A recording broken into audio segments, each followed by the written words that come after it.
кога јас прележав корона, излегов од болница, значи уништен тотално, и здравствено, и физички, и ментално, и психички, и материјално.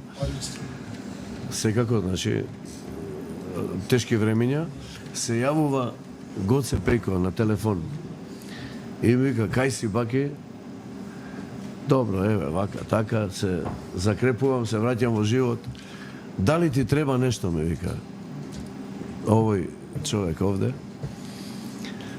Што, например, му викам, не ми треба, ја најаден сум, напијан, викам, што? Ми вика, пари да не ти требаат. Овој човек. Викам, Пејко, од толку луѓе, викам, ти најде да ми дадеш пари. Од короната ти понуди пари некој? Не. Викам, јас викам, Некој му понудил пари, некој нешто друго. не, јас викам, Пејко, од толку луѓе во животов, и знам, ти да ми нудиш пари, дојде. Пејко вика, колку имам, вика, пола за тебе, пола за мене. Тоа е тој човек. Тоа е за